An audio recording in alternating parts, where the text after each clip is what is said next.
మీ పిల్లలు maths science లో dull గా ఉన్నారా? 100% మార్క్స్ కావాలంటే ఆన్లైన్ ట్యూషన్ ట్యుటోరిక్స్ లో జాయిన్ అవ్వండి. తెలంగాణ ప్రభుత్వం తెలుగు సినిమా పరిశ్రమకి రోజుకో గుడ్ న్యూస్ చెబుతుంది. ఆల్రెడీ 2024కి సంబంధించి గద్దర్ అవార్డ్స్ ప్రకటన ముగిసింది. ఇప్పుడు 2013 నుంచి 2023 వరకు ఉన్నటువంటి సినిమాలకి 3 కేటగిరీలో అంటే బెస్ట్ ఆఫ్ 3 ఫిలిమ్స్ కింద అన్ని విభాగాలు కాకుండా 3 ఉత్తమ చిత్రాలని ప్రకటించడం తెలంగాణ ప్రభుత్వం ఆ జాబితాని రిలీజ్ చేసింది.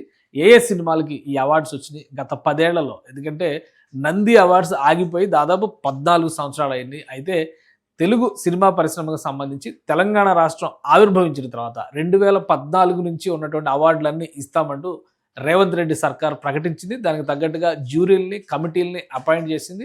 వాళ్ళ జాబితాని స్క్రూటినీ చేసి ప్రభుత్వానికి అందించారు. ఇప్పుడు ఆ రిలీజ్ చేసినటువంటి జాబితాలో ఏ సినిమాలకి అవార్డ్స్ వచ్చినాయో ఒకసారి చూద్దాం. ఇది తెలంగాణ ప్రభుత్వం రిలీజ్ చేసినటువంటి Gaddar Telangana film awards jury committee report for selection of films produced from 2/6/2014 to 31/12/2023.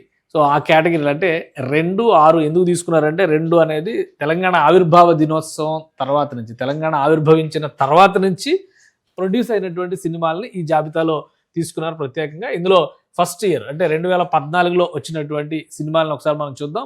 అంటే 2014లో కూడా మొదటి 6 నెలలు కన్సిడరేషన్లో ఉండదు, తర్వాత 6 నెలలు మాత్రమే కన్సిడరేషన్లో ఉంటుంది.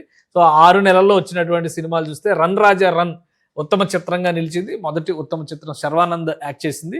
ఇక రెండోది పాఠశాల సినిమా రెండవ ఉత్తమ చిత్రంగా నిలిచింది. మూడోది అల్లుడు సీను సినిమాకి ఈ అవార్డు దక్కింది 2014 సంవత్సరానికి సంబంధించి. ఇక 2015లో బెస్ట్ ఫిలిమ్స్ కేటగిరీలో రుద్రమదేవి సినిమా గుణశేఖర్ డైరెక్షన్, అనుష్క హీరోయిన్గా చేసినటువంటి సినిమా, కాకతీయుల చరిత్రను చూపించిన సినిమా. సో అది బెస్ట్ ఫిలింగా నిలిచింది. అలానే కంచె సినిమా సెకండ్ బెస్ట్ ఫిలింగా నిలిచింది. కంచె ఫస్ట్ వరల్డ్ వార్ నేపథ్యంలో తీసినటువంటి సినిమా అది సెకండ్ బెస్ట్ ఫిలింగా నిలిచింది. ఇక మూడవ ఉత్తమ చిత్రం శ్రీమంతుడు సినిమాకి మహేష్ బాబు సినిమా దీనికి దక్కింది మూడవ ఉత్తమ చిత్రం. అయితే ఇదే సంవత్సరం 2015లోనే బాహుబలి ఫస్ట్ పార్ట్ వచ్చింది. బాహుబలి ఎందుకో మరి రేస్లో నిలబడలేకపోయింది. ఈ 3 సినిమాలని తట్టుకుని బాహుబలి గెలిచే స్థితి లేదనుకుంటూ బహుశా జ్యూరీ అభిప్రాయం కావచ్చు. అది 2015లో ఈ 3 సినిమాలే ఉత్తమ చిత్రాలుగా నిలిచింది. ఇక 2016లో చూస్తే శతమానం భవతి మొదటి ఉత్తమ చిత్రంగా నిలిచింది. దిల్ రాజు ప్రొడ్యూసర్ ఈ సినిమాకి. అలానే పెళ్లి చూపులు రెండవ ఉత్తమ చిత్రం, జనతా గ్యారేజ్ మూడవ ఉత్తమ చిత్రం, జూనియర్ ఎన్టీఆర్ నటించినటువంటి సినిమా. ఇది 2016 వరకు వచ్చినటువంటి కేటగిరీ. 2017లో వచ్చిన సినిమాలను ఒకసారి చూద్దాం. 2017లో బాహుబలి కన్క్లూజన్ అంటే బాహుబలి పార్ట్ 2 ఉత్తమ చిత్రంగా నిలిచింది. ఫస్ట్ బెస్ట్ ఫిలిం 2017కి సంబంధించి ఉత్తమ చిత్రం బాహుబలి. సెకండ్ ఫిల్మ్ ఫిదా సినిమా కూడా కొంచెం తెలంగాణ నేటివిటీతో తీసినటువంటి సినిమా. ఆ తర్వాత మూడవ సినిమా గాజీ సినిమా. ఇది రియల్ స్టోరీ. ఇది ఈస్టర్న్ నేవల్ కమాండ్ పైన జరిగినటువంటి పాకిస్తాన్ 1971 వార్ బ్యాక్డ్రాప్లో తీసినటువంటి సినిమా. అది ఉత్తమ తృతీయ చిత్రంగా నిలిచింది. 2018 అవార్డ్స్ జాబితా చూస్తే కనుక మహానటి సావిత్రి జీవితం మీద తీసినటువంటి సినిమా ఉత్తమ చిత్రంగా నిలిచింది. First best film. రెండవ బెస్ట్ ఫిలిం వచ్చి రంగస్థలం సినిమా. ఇది రామ్ చరణ్ నటించినటువంటి సినిమా. మూడవ best film care of Kancharapalem సినిమాకి మూడవ ఉత్తమ చిత్రం అవార్డు దక్కింది. ఇక 2019 జాబితా చూస్తే కనుక మహేష్ బాబు నటించిన మహర్షి సినిమాకి ఉత్తమ చిత్రం గౌరవం దక్కింది. రెండవ ఉత్తమ చిత్రంగా జెర్సీ సినిమా అవార్డు దక్కించుకుంది.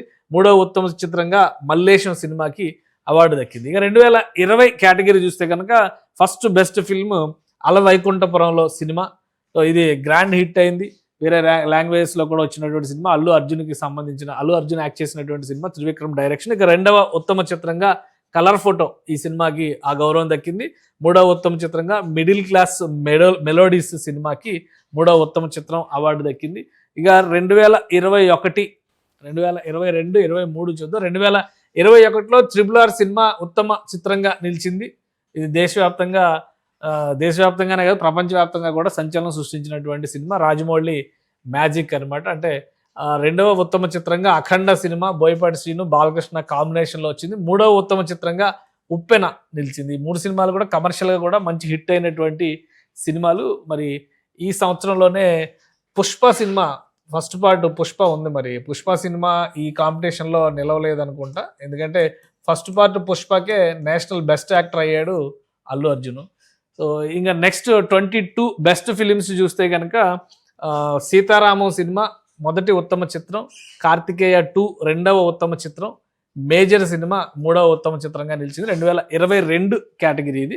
2023 సినిమాల లిస్ట్ చూస్తే Balagam cinema best film, first best film కింద బలగం సినిమా నిలిచింది. హనుమాన్ సినిమా రెండవ బెస్ట్ ఫిలింగా నిలిచింది. మూడవ సినిమా భగవంత్ కేసరి. ఈ 3 సినిమాలు కూడా కమర్షియల్గా కూడా మంచి హిట్ అయినటువంటి సినిమాలు. బలగం ఆఫ్ కోర్స్ అది తెలంగాణ నేటివిటీతో ఒక అద్భుతమైనటువంటి క్లాసిక్గా నిలిచింది. ఇక ఒక స్పెషల్ జ్యూరీ అవార్డు ప్రజాకవి కాళోజీ అనేటువంటి టెలిఫిల్మ్, బహుశా ఇది ఒక సినిమా కింద తీశారు, దానికి స్పెషల్ జ్యూరీ అవార్డు దక్కింది. ఇది మొత్తం మీద 2014 నుంచి 2023 వరకు ఉన్న అవార్డ్స్. 2024 అవార్డ్స్ ఆల్రెడీ నిన్న అనౌన్స్ అయినాయి. సో మొత్తానికి కలిపి ఒకేసారి జూన్ 14న, ఈ సంవత్సరం జూన్ 14న, అంటే వచ్చే నెల జూన్ 14న తెలంగాణ ప్రభుత్వం భారీ వేడుక నిర్వహించబోతోంది. ఆగిపోయినటువంటి సినిమా అవార్డులకి తొలి వేడుక అవుతుంది ఇది. ఈ 10 ఏళ్ల పురస్కారాలని కూడా ఒకే వేదిక పైన సీఎం రేవంత్ రెడ్డి చేతుల మీదుగా ఇచ్చేటువంటి అవకాశం ఉంది. వీటితో పాటు ఇండివిజువల్ కేటగిరీస్లో కొన్ని స్పెషల్ అవార్డ్స్ని కూడా అనౌన్స్ చేసింది తెలంగాణ ప్రభుత్వం. ఇది జ్యూరీ కమిటీ ఇచ్చినటువంటి స్పెషల్ అవార్డ్స్ కేటగిరీ ఇది. గతంలో నంది అవార్డ్స్లో కూడా ఈ కేటగిరీస్ ఉండేవి. అయితే గద్దర్ అవార్డ్స్లో ఈ కేటగిరీస్ ఇస్తారా లేదా అనేటువంటి ఒక సందేహం ఉంది. సో దీనికి కూడా అప్రూవల్ ఇచ్చేసింది తెలంగాణ గవర్నమెంట్. సో దీని కింద ఉన్నటువంటివి ఏంటంటే ఎన్టీఆర్ నేషనల్ ఫిలిం అవార్డ్ ఆర్టిస్టులకు ఇచ్చేటువంటిది ఎన్టీఆర్ జాతీయ పురస్కారం అనమాట. ఈసారి దీనికి నందమూరి బాలకృష్ణని ఎంపిక చేశారు. ఈ అవార్డుకి యాక్టర్స్కి ఇచ్చేటువంటి అవార్డు ఇది. రెండోది Paidi Jayaraj film award, Indian film పర్సనాలిటీకి ఇచ్చేటువంటి అవార్డు ఇది. పైడి జయరాజ్ గారు బాలీవుడ్ వెళ్ళి సూపర్ యాక్టర్ అయినటువంటి పర్సనాలిటీ, దాదాసాహెబ్ ఫాల్కే అవార్డు గ్రహీత. ఆయన పేరు మీద తెలంగాణ బిడ్డ, ఆయన పేరు మీద పెట్టినటువంటి అవార్డు ఇది. సో అది మణిరత్నంకి దక్కింది. ప్రఖ్యాత దర్శకుడు, దేశం అంతా తెలిసినటువంటి దర్శకుడు. సో ఆ మణిరత్నం గారికి ఈసారి Paidi Jayaraj film award for Indian film పర్సనాలిటీకి ఇచ్చేటువంటి, అంటే తెలంగాణ ప్రభుత్వం ఇచ్చేటువంటి దాదాసాహెబ్ ఫాల్కే అవార్డు లాగా మనం గౌరవించాల్సినటువంటి అవసరం ఉంటుంది. ఇది అలాంటి పురస్కారం. ఇక BN Reddy film award, Telugu film డైరెక్టర్స్కి ఇచ్చేటువంటి అవార్డు బిఎన్ రెడ్డి గారి పేరు మీద పెట్టింది. ఈసారి అది సుకుమార్కి అనౌన్స్ చేశారు. ఇక Nagi Reddy and Chakrapani film award, Telugu cinema ప్రొడ్యూసర్స్కి ఇచ్చేటువంటి అవార్డు అట్లూరి పూర్ణచంద్రరావు గారికి అనౌన్స్ చేశారు. ఇక Kantha Rao film award, Telugu cinema ఆర్టిస్ట్కి కాంతారావు గారి పేరు మీద ఒక అవార్డు పెట్టారు గతంలోనే, నంది అవార్డు సమయంలోనే. ఆ అవార్డు ఈసారి విజయ్ దేవరకొండకి దక్కింది. ఇక Raghupathi Venkaiah film award, other than film artist Telugu, అంటే తెలుగు సినిమా రంగం కోసం పనిచేసినటువంటి పర్సనాలిటీస్ని ఈ రఘుపతి వెంకయ్య అవార్డు ఇవ్వడం ద్వారా గౌరవించేవాళ్ళు. ఆ అవార్డు ఈసారి యండమూరి వీరేంద్రనాథ్కి దక్కింది. సో ఇది మొత్తం అవార్డ్స్ జాబితా అంతా కూడా రిలీజ్ అయిపోయినట్టే. 10 ఏళ్లకు సంబంధించి సినిమాల ఉత్తమ చిత్రాల జాబితా రిలీజ్ అయిపోయింది. 2024కి సంబంధించి సినిమాలు ప్లస్ టెక్నీషియన్స్ అవార్డ్స్, అలానే స్పెషల్ జ్యూరీ అవార్డ్స్, ఇవన్నీ కూడా అనౌన్స్ అయిపోయినాయి.